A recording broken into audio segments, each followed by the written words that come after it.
I stand at the bridal suite door, holding the family heirloom veil my grandmother passed down. My hands shake slightly as I turn the handle. Inside, I hear laughter. Not the nervous bride laughter.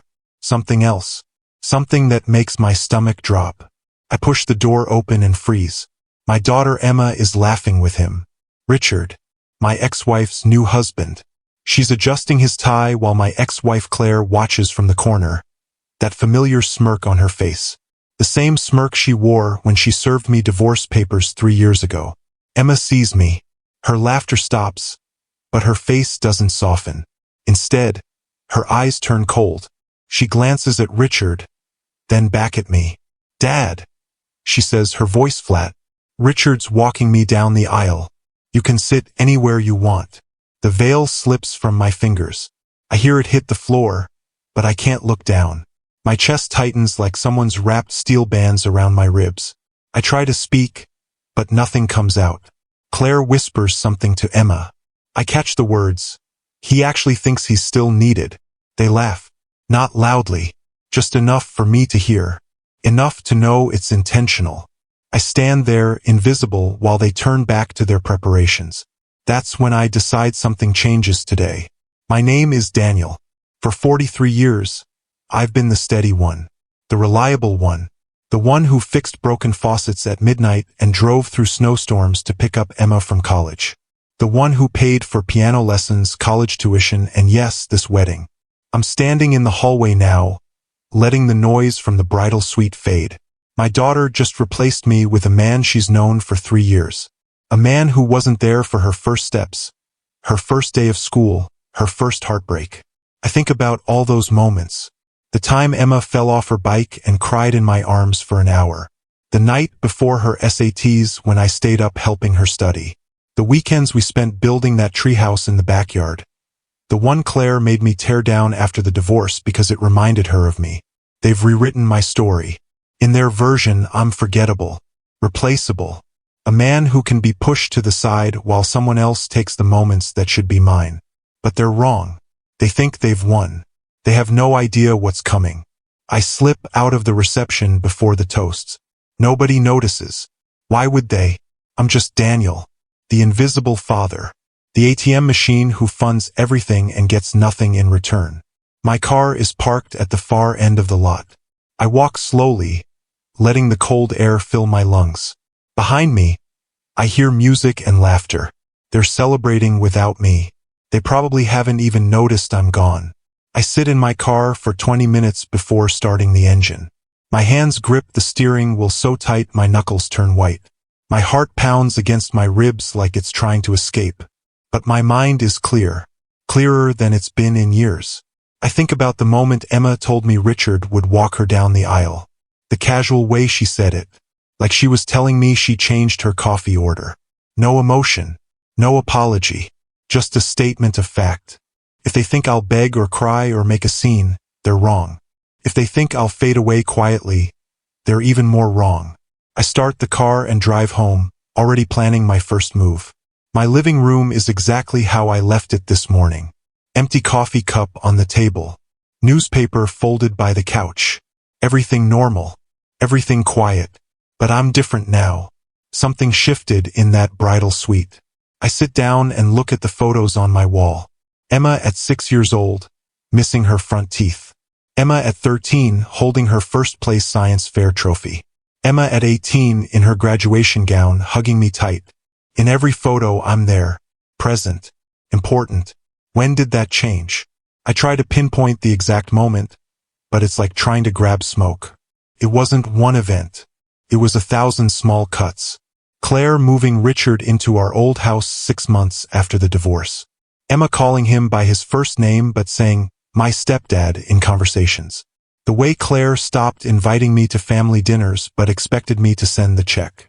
I've been so focused on being the bigger person that I became invisible. I let them push me aside because I thought patience and kindness would win. But patience looks like weakness to people like Claire. And kindness looks like permission to take more. That ends now. Monday morning I make a list. Not a revenge list. A strategy list. I learned a long time ago that emotional reactions get you nowhere. Smart, calculated moves? Those change everything. First question. Who depends on me? The answer is simple. Everyone. Emma's apartment? I co-signed the lease. Her car? I'm making the payments until she finishes grad school. The wedding I just watched? I paid for 70% of it. Claire might have married a man with money, but Richard's wealth is new. Mine is established, stable, necessary. Second question. Who fears me? Nobody. And that's the problem. They see me as harmless. Pushover. Someone who'll keep giving no matter how much they take. Third question. Who underestimates me? Everyone in that bridal suite. Claire, Richard, Emma. Even the wedding guests probably pity me. Poor Daniel. Replaced at his own daughter's wedding. How sad. They have no idea who I really am. For 20 years, I built a successful consulting firm from nothing. I negotiate million-dollar contracts. I read people for a living. I know exactly how to position myself to win. I close my notebook and smile. Let them think I'm broken. That's the first advantage. 3 months pass. I stay quiet.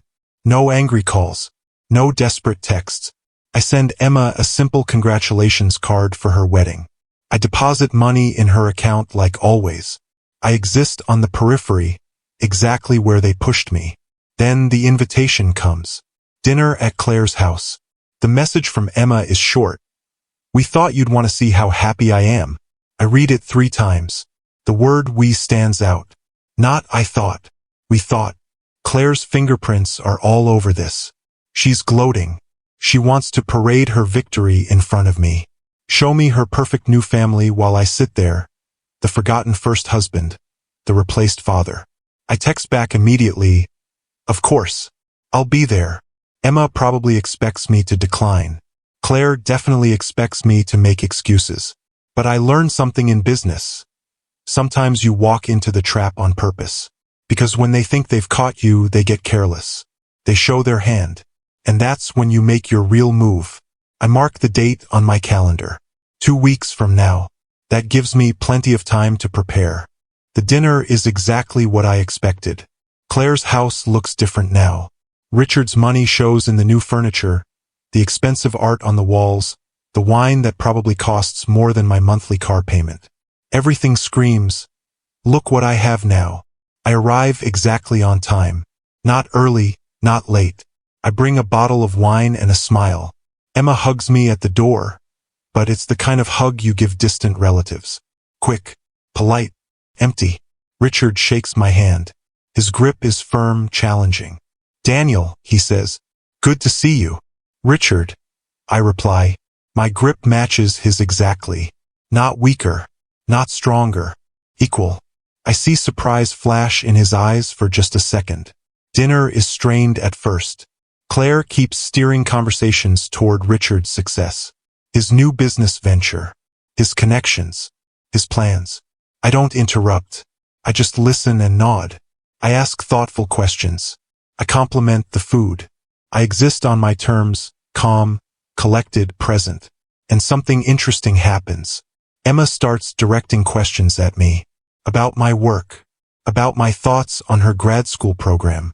Small questions, but questions nonetheless. Claire notices. Her smile tightens. I'm not there to fight. I'm there to be undeniable. 2 weeks later, Emma calls me. Not a text. An actual call. Her voice sounds stressed. Dad, can I talk to you about something? Of course, I say. I'm in my office, but I close my laptop and give her my full attention. That's something Claire never did. She always multitasked during conversations. Emma tells me about an argument with Richard. Nothing major, she insists, but he's been dismissive lately. He talks over her in public. He makes decisions without asking her opinion. She says it like she's trying to convince herself it's normal. I remember Claire doing the same thing to me, starting small, testing boundaries. By the time I noticed, I was already trained to accept it. I don't tell Emma this. Instead, I listen. Really listen. I ask her how she feels. I validate her concerns without attacking Richard. I give her space to think without pushing her toward any conclusion. Thanks, Dad. she says finally. Her voice is softer. I knew I could count on you. After we hang up, I sit back in my chair. This is the first real conversation we've had in 2 years. The first time she's needed me for something other than money. My influence is seeping back in, quietly but unmistakably. I start pulling back strategically. Emma calls again the next week. I'm busy. I tell her I'll call back later, and I do, but not immediately. Just enough delay to make her wonder. She texts about a problem with her apartment lease. I read it but don't respond for 6 hours. Then I send a brief reply with the solution. No extra commentary. No lecture. Just the answer and nothing more. This goes against every instinct I have. I want to be there instantly. I want to solve everything. But that's exactly what made me invisible. I was too available. Too predictable. People only value what they might lose. Meanwhile, I watch from a distance. Through mutual friends, through social media, I track the small problems. Claire's book club drama. Richard's business partner dispute. Emma's struggles with her thesis advisor. I don't intervene. I let them fumble. Emma mentions that Claire suggested she ask Richard for help with her apartment issue. But Richard told her to figure it out herself. Claire's hurt that Richard dismissed her advice. Small cracks. Tiny fissures in their perfect new family dynamic. I catalog everything. Every misstep. Every moment of weakness. Not for revenge. For leverage. A month passes. Emma calls again. This time it's about money. Richard lost a major client, and their household budget is tight. She needs help with her car payment. This is a test. I know it. If I send money immediately, I'm back to being the ATM. If I refuse, I'm the bitter ex who abandoned his daughter. I choose option 3. Let me look at your budget with you, I say. Maybe we can find a solution together. We spend an hour on video call. I don't lecture. I ask questions. I help her see where she's overspending. I suggest small adjustments. By the end, she's found $200 in savings without my help. I can cover the rest this month, I say finally. But you've got this figured out. She beams. Actually beams. Thanks, Dad. You always know how to help without making me feel stupid. The comment hangs in the air. The implication is clear. Someone else makes her feel stupid. I don't ask who. I don't need to. A week later, Emma mentions that Richard's struggling with a business presentation. I offer to review it. He accepts reluctantly. I give him 3 small but crucial pieces of advice. His presentation goes well. He thanks me. Stiffly, but he thanks me. They're starting to rely on me. They don't realize it yet. But they will. Claire's sister Janet calls me out of nowhere. We've always gotten along, even after the divorce.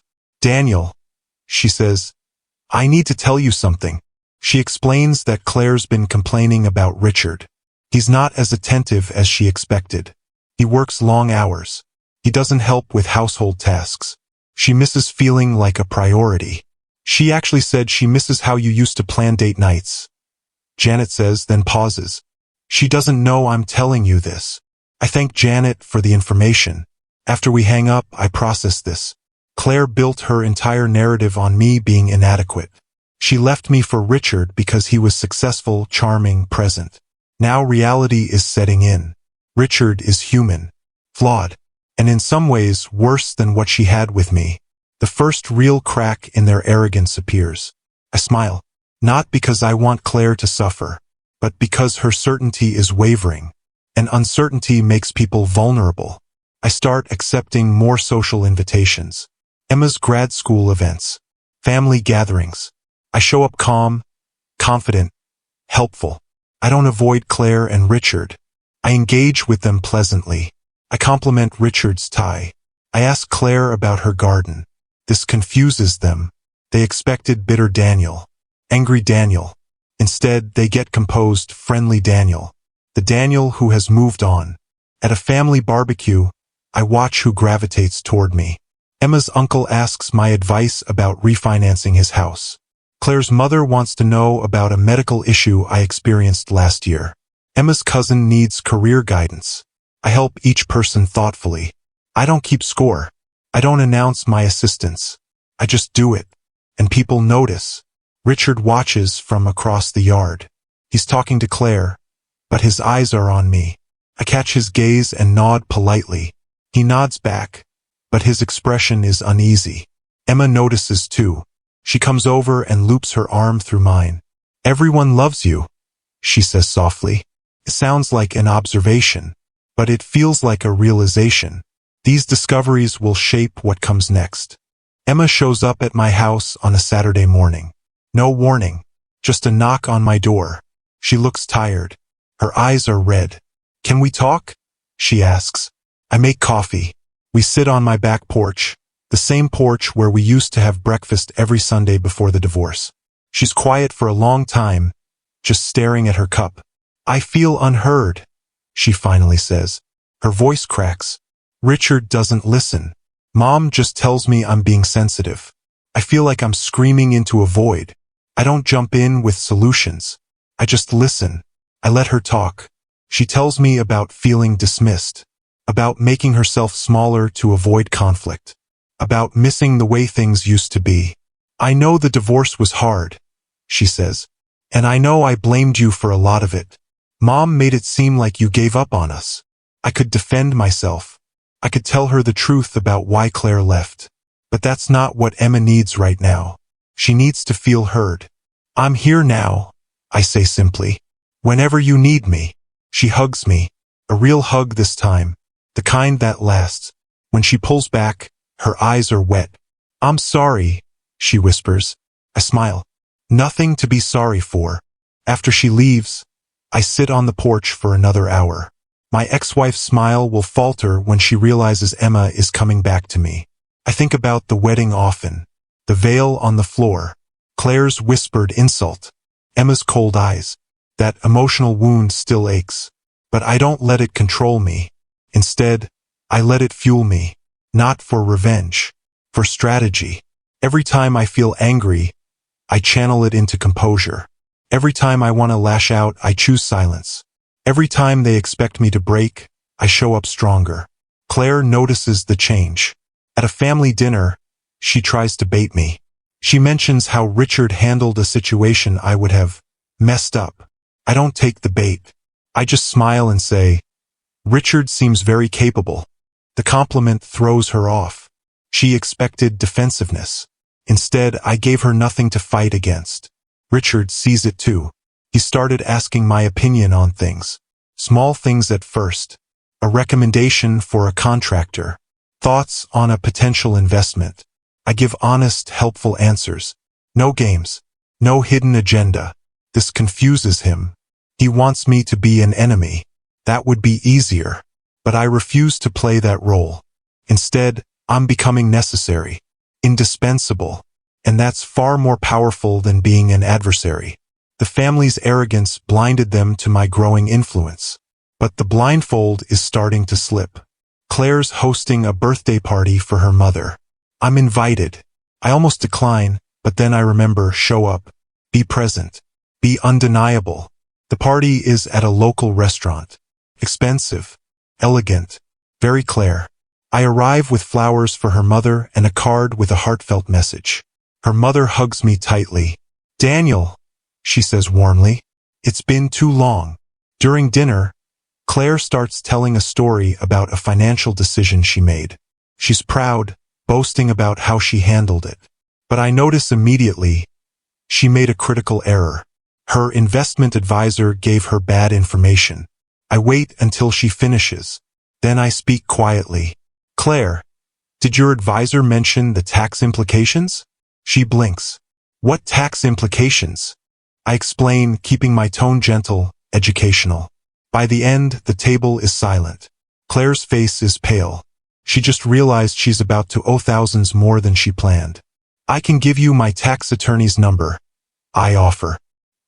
"He might be able to help minimize the damage." "Thanks," she says stiffly. The hush in the room is palpable. Nobody speaks. They just absorb what happened. I didn't embarrass her on purpose. I helped her. But in helping, I demonstrated something they'd forgotten.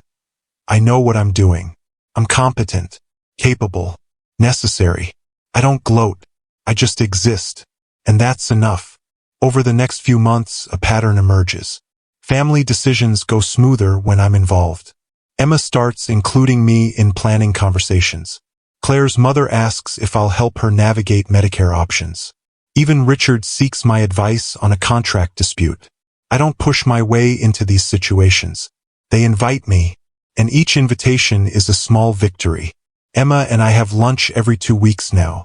She tells me about school, about her marriage, about her dreams. I listen without judgment. I offer guidance without force. I'm her father again, not just her funding source. Claire notices. She tries to interject herself into our relationship. She suggests activities for the three of us. But Emma politely declines. Dad and I have our thing, Mom, she says. I watch Claire's face tighten. She created this situation. She pushed me out. Now she's realizing that my absence left a void she can't fill. And Emma's filling it by coming back to me. Richard grows anxious too. He snaps at Emma more. He makes passive-aggressive comments about Daddy's girl. Emma tells me about it, frustrated. I don't badmouth Richard. I just listen and validate her feelings. They're realizing I'm no longer just a participant in this family. I'm indispensable. And that shift terrifies them. At Emma's graduation celebration, Claire makes a misstep. She's had too much wine. She starts talking about how Richard saved her from a boring life with me. The room goes quiet. Emma's face flushes with embarrassment. Richard looks uncomfortable. Claire's mother actually gasps. I don't respond. I don't defend myself. I just take a sip of my water and look at Claire with calm, steady eyes. Emma stands up. Mom, that's inappropriate, she says firmly. Dad deserves respect. Claire laughs it off, but the damage is done. After the party, Emma texts me, I'm sorry about Mom. You didn't deserve that. I reply, it's okay. I know who I am. The next day, Emma calls. She's been thinking about the past, about the divorce, about how Claire painted me as the villain. I don't think I got the full story, she says carefully. I could tell her everything now, about Claire's affair during our marriage, about her manipulating the divorce narrative, about how she kept Emma from me emotionally by feeding her lies. But I don't. The past is complicated. I say instead, what matters is now. Emma is silent for a moment. Then, you're a better person than I gave you credit for. The first signs of regret have surfaced. Not just in Emma, in Claire too. I can see it in the way she watches me at family events. The way her confidence wavers when I speak. She's starting to realize what she threw away. Richard's business struggles get worse. He made risky investments that didn't pay off. At a family dinner, he's stressed, snapping at everyone. He makes a comment about the restaurant being overpriced. It's awkward and rude. Emma looks mortified. Claire tries to smooth things over, but she's clearly frustrated with him. Later, Richard apologizes, but the damage lingers. Emma mentions it to me the next day. He's not usually like this, she says, but she sounds uncertain. 2 weeks later, Richard's business partner files a lawsuit. It's messy, public. Richard's reputation takes a hit. He needs legal advice. His usual attorney is expensive and not available. Claire calls me. Not Emma. Claire. Daniel, she says, her voice strained. Do you know any good business attorneys? I could say no. I could make an excuse. But that's not the play. I'll make some calls, I say. I connect Richard with one of the best attorneys I know. Someone who owes me a favor. The attorney gives Richard a discounted rate and aggressive representation. Within a month, the lawsuit is settled favorably. Richard thanks me. Sincere this time. I don't know what I would have done without your help, he admits. Emma witnesses all of this. She sees me step in calmly, fix the problem, and ask for nothing in return. She sees her husband floundering while her father remains steady. The contrast is impossible to ignore. Emma starts calling me for advice weekly, about her thesis, about her career plans, about her marriage. I become her sounding board again. One evening, she asks me to review her thesis draft. We spend 3 hours going through it together. I challenge her arguments constructively. I help her tighten her logic. By the end, her paper is significantly stronger. "You should have been a professor," she says, smiling. "I'm happy being your dad," I reply. She hugs me. "I missed this," she whispers. Claire hears about our time together. She makes a snide comment the next time I see her. "Playing hero again?" Emma overhears. "He's not playing anything, Mom," she says sharply. "He's actually there for me." Claire's face goes red. She storms off. Richard follows her, but not before giving me a long look. I can't read his expression. Respect? Fear? Maybe both. Each question Emma asks me is a small victory. Each conversation is a step in reclaiming my role. Not as the invisible father. Not as the ATM.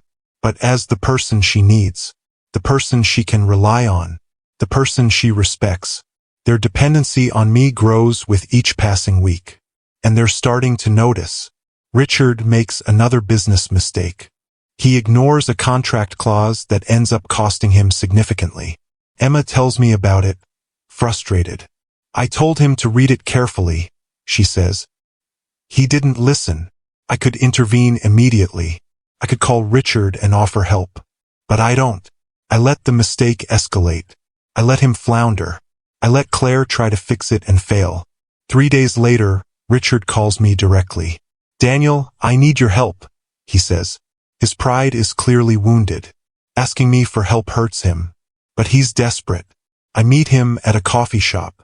He explains the situation. It's fixable, but it requires precise negotiation. I happen to know the other party's attorney. I make a call. Within 48 hours, the issue is resolved. Richard stares at me across the table. "How did you do that?" "Experience," I say simply. "And relationships." He nods slowly. I can see the realization dawning. I'm not just Emma's father. I'm a resource, a valuable connection, someone with power he underestimated. Emma hears about it from Richard. She calls me that night. "Dad, Richard told me what you did. Thank you." "Of course," I say. "I'm here to help." But we both know it's more than that. I demonstrated capability, competence, value. Their pride makes this failure sting twice as much because they needed me to fix it. Emma shows up at my house crying. It's raining. She's soaked. I pull her inside, wrap her in a blanket, make her tea. I don't ask questions. I just wait. Finally, she speaks. "I don't know if I made the right choice," she says. Her voice is small, broken. "About what?" I ask gently. "Everything." She looks at me with tears streaming down her face. "The wedding, Richard, pushing you away. I thought I was building a new life. But I feel like I lost something important." I sit next to her. "You didn't lose me," I say. "I've always been here." She leans her head on my shoulder. "I should have let you walk me down the aisle," she whispers. "I was so angry at you about the divorce. Mom said you abandoned us." I believed her. "But you didn't abandon me. You've always been there. Even when I pushed you away. This is the moment I've been working toward. But now that it's here, I don't feel triumphant. I just feel sad. Sad for the time we lost. Sad for the pain she's feeling. Your mother and I both made mistakes," I say carefully. "But none of that matters now. What matters is moving forward." She nods against my shoulder. We sit in silence while the rain pounds against the windows. The emotional shift is nearly complete. My presence is vital to her again. And this time, it's not out of obligation. It's genuine. 2 months later, there's a charity gala. Claire sits on the planning committee. It's a big event. Important people. She's stressed because a major sponsor pulled out last minute, leaving them short $20,000. She doesn't want to ask me. I can see it in her face when we run into each other at Emma's apartment. She's trying to solve it another way. Richard offers to help, but his finances are still tight from his business troubles. Emma mentions it to me privately. "Mom's really stressed about this gala," she says. I think about it for a day. Then I call the organization directly. I offer to sponsor at the exact amount they need. The director is thrilled. She immediately adds my name to the program. The night of the gala, I arrive in a tailored suit. I bring Emma as my guest. She looks beautiful, proud to be on my arm. We walk in together and heads turn. Claire sees us. Her face goes pale. Then the director announces the sponsors from the stage. My name is called. People applaud. Claire's forced to smile and clap while watching me receive recognition for saving her event. After the ceremony, she approaches. "Thank you," she says stiffly. "You didn't have to do that." "I know," I reply. "But I wanted to." She can't deny it now. I'm necessary. In front of everyone, she had to rely on me. Her control over the narrative is crumbling. The next few months are revealing. Claire's marriage to Richard shows more cracks. He's distant, preoccupied with rebuilding his business. She complains to Emma, who tells me in frustration. At a family event, Claire makes a comment comparing Richard's work ethic to mine. "At least Daniel knew how to balance work and family," she says, then catches herself. But it's too late. Everyone heard it. Richard looks furious. He leaves the gathering early. Claire follows him, embarrassed. Emma stays. We talk for hours. About her marriage. About her regrets. About her future. She admits she sees parallels between her relationship with Richard and Claire's relationship with me. "I don't want to end up like Mom," she says. "Bitter and alone." "Then don't," I say simply. "You have the power to choose differently." She nods. But I can see the fear in her eyes. She's realizing that the perfect life she thought she was building isn't so perfect. And the father she thought was weak is actually the strongest person in her life. Claire's control has unraveled. Her mistakes, misjudgments, and public embarrassments have accumulated. She thought marrying Richard would prove she made the right choice. Instead, it's highlighting everything she lost. Their downfall is complete. And it's not because I destroyed them. It's because they destroyed themselves with their own hubris. Emma comes to my house on a Sunday morning. She doesn't call first. She just shows up. Her face is serious, determined. "Dad, I need to ask you something," she says. We sit down. She takes a deep breath. "I'm making changes in my life, setting boundaries, standing up for myself. And I need to know that you'll be there. Not just as someone who helps when I'm desperate, but as my father. Really my father." I look at her. I see the little girl who used to climb into my lap with picture books. I see the teenager who rolled her eyes at my dad jokes. I see the young woman who cut me out of the most important day of her life. And I see who she is now. Someone trying to find her way back. "I've always been your father," I say quietly. "Nothing will change that. But I need more than that," she presses. "I need your trust, your approval, your guidance. Can you give me that? After everything I did, this is the moment. The choice is mine. I could hold onto the hurt. I could make her grovel. I could withhold what she needs to prove a point. Or I could be the father I've always been. The steady one. The reliable one. The one who loves unconditionally." "Yes," I say. "You have all of that. You've always had it." She starts crying. "I'm so sorry, Dad. For the wedding. For believing Mom's lies. For treating you like you didn't matter." I pull her into a hug. "You were trying to figure things out," I say. "We all make mistakes. What matters is what we do next." 6 months later, things are different. Emma and Richard are in counseling. She set boundaries. She demanded respect. He's learning to listen. It's not perfect, but it's progress. Claire called me last week. She apologized. Actually apologized. For the divorce lies. For turning Emma against me. For the wedding humiliation. Her voice shook the entire conversation. "I was angry," she said. "I wanted you to hurt like I was hurting. But I hurt Emma instead. And I'm sorry." I accepted her apology. Not because I forgot, but because holding on to anger would only hurt me. Richard and I have a respectful distance now. He knows I'm not going anywhere. He's stopped competing and started appreciating. When he needs advice, he asks. When I offer help, he accepts gracefully. Emma and I have dinner every week. sometimes just us, sometimes with her husband. We talk about everything. She shares her dreams, her fears, her triumphs. I listen. I guide. I celebrate her. Last month, she asked if we could retake a photo. Just her and me. The one we should have taken at my wedding, she said. We did. She wore white. I wore a suit. We went to the same garden where her wedding took place. The photographer captured us walking arm in arm, her hand on my elbow, both of us smiling. She framed it. It sits on her mantle. I walk away from all of this thriving, confident, respected, finally seen, not because I fought for it, but because I earned it, through patience, through consistency, through being undeniably valuable. Claire and Richard lost their arrogance. They learned that replacing someone doesn't erase them. And sometimes the person you push aside is the one you need most. Emma gained something too. She gained authentic connection. Real family.